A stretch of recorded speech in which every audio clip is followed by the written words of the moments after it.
কি অবস্থা মোনা? এই মুহূর্তে যদি ভারত পাকিস্তান সত্যি সত্যি যুদ্ধ বেঁধে যায়, তাহলে কি বাংলাদেশও চাপে পড়বে? অবশ্যই বাংলাদেশ চাপে পড়বে। কারণ আজ তো বাংলাদেশের উপরেও আসতে পারে। তো এই মুহূর্তে বাংলাদেশের সবচেয়ে কঠিন পদক্ষেপ হবে বাংলাদেশ সীমান্তে সৈন্য বাড়ানো এবং বাংলাদেশের ভিতরে সিকিউরিটি ফোর্স জোরদার করা। কারণ ভারতে বলে কোনো বিশ্বাস নেই। ভারত যেখানে নরম পায় সেখানে আঁকড়ে ধরে, ঠিক আছে। তারপর পাকিস্তানের সামনে বলছে যে এটা করব ওটা করব, কিন্তু পাকিস্তানের গায়ে কিন্তু হাত দিতে পারবে না। দেখা যাচ্ছে ওইদিকে কনভার্ট করে বাংলাদেশের এইদিকে ওরা হামলা চালালো, ঠিক আছে। ওদের তো প্ল্যান এইটাই, ঠিক আছে।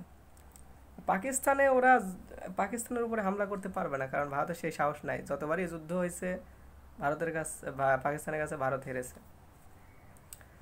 তো এই যে যেটা হয়েছে আর কি, যে পহেলা গ্রাম নাকি পহেলগ্রাম, এখানে যে 26 জন মারা গেল, এটা সম্পূর্ণ নাটক আমার কাছে মনে হয়, ঠিক আছে। কিন্তু মারা গেছে এটা সত্যি, যারা মারা গেছে এটা তো সত্যি, কিন্তু ঘটনাটা পুরো প্ল্যানিং।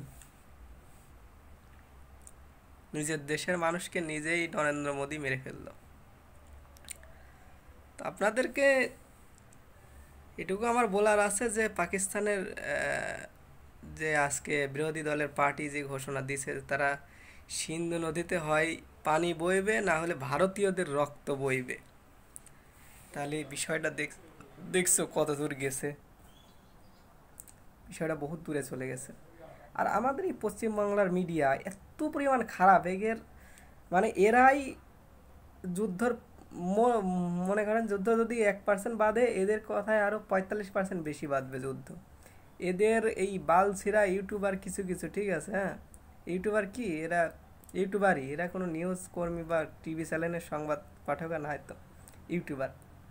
এই মহিলাগুলা আর এই পুরুষগুলা, ময়ূক রঞ্জন আর এই মহিলাগুলা এত পরিমাণ খারাপ, ঠিক আছে, এটা বলার বাইরে। এরা এমনভাবে হেডলাইন করে, এই এই যে ঢুকে গেল ভারতের সেনাবাহিনী, ভারতের সেনাবাহিনী ঢুকে গেল পাকিস্তানে, পাকিস্তানের ভয়ে কাঁপছে, পাকিস্তানের হাঁটু কাঁপছে। আরে শালা, ভারতের সেনাবাহিনী ঢুকতে পারে পাকিস্তানে এত সহজে? এত সহজে ছেড়ে দেবে? এই ডক্টর ইউনুসকে নিয়ে এত পরিমাণ বাজে বাজে মন্তব্য করে। তারপরে পাকিস্তান, এদের মনে করেন যে এই দুই দেশ না নিলে এদের নিউজ ভিউ ব্যবসা হয় না, ঠিক আছে, পেটে ভাতই জমবে না, ঠিক আছে।